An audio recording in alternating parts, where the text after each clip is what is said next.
I took the whole rap, and my gang leader was like, oh, good job. And it's like, no money, no nothing. And it's funny because when I went to court to go fight that case, I went by myself. You would figure they would be there with me, and I went by myself. And even back in those days where I wasn't thinking about God, I wasn't praying to him, I wasn't nothing, he was still taking care of me, because I went to that court hearing that day, like ready to do 5-6 years, right? And the judge threw the case out. Because the arresting cops weren't there, and another cop that was there couldn't point me out. He couldn't say that I was in the room, and I'm not gonna lie, like when I went to court, I let my hair grow, I cut my tail, I wear glasses. You can't expect a judge to treat you like a normal person if you look like a gangster. And that was my whole, I guess you could say, smart thinking as a kid. And I went to court and they threw out the case. I was so happy when I walked out of there. But I guess that's where Val really noticed that I was, I guess you could say, down. That's what they call it. She called down to do whatever, take care of business, whatever. So, a couple of years passed by, and Val for some reason was always connected. Like she knew all like the big time drug lords or drug dealers, whatever you want to call them. And back in those days, there was a lot of families that were bringing in a lot of drugs from Mexico that were connected to, to the cartel, to El Chapo, to the Sinaloa cartel. And she was in the mix of that. I was homeless at the time, and there was times where my gang leader would let me stay at his house. There was times that he would kick me out because he would have, people over.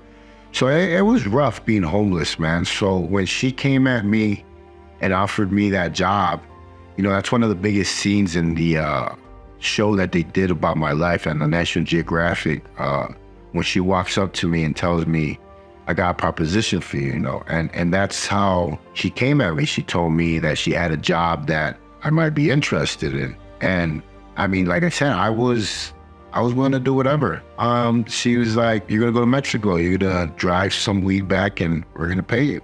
I at the time, I was just happy that I wasn't gonna be on the streets. I'm not gonna lie, like me getting in that car, having money to put gas and eat and drive to Mexico was almost like a vacation that I guess you could say saved my life, because it took me off the streets for a little bit, because on the streets, I was a danger, not only to myself, but to everybody else. So I took my first trip. On my first trip, I took Lorena.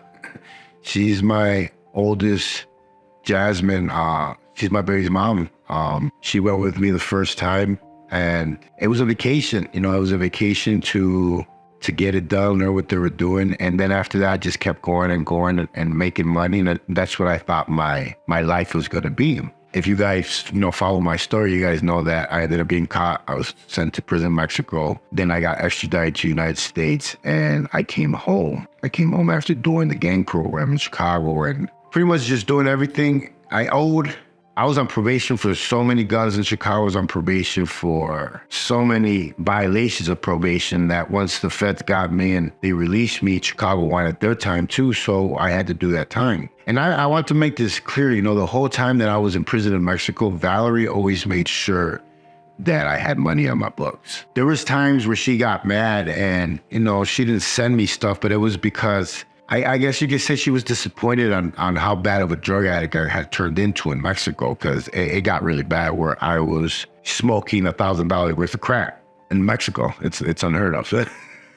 So, but she always made sure I was good. And when I came home, without nothing pretty much broke, she made sure that the people that I was working for took care of me. And yeah, I got a truck, I got some money. I went to CDL school, trying to change my life and be somebody different. And once I got my CDL, nobody was really trying to give me a job. I applied to over 50 companies, and it felt almost like I was just not meant to do that. So I went right back to the streets. And at the time, Valerie was dating Kato. Kato was a real big leader for the Latinos on 26th Street.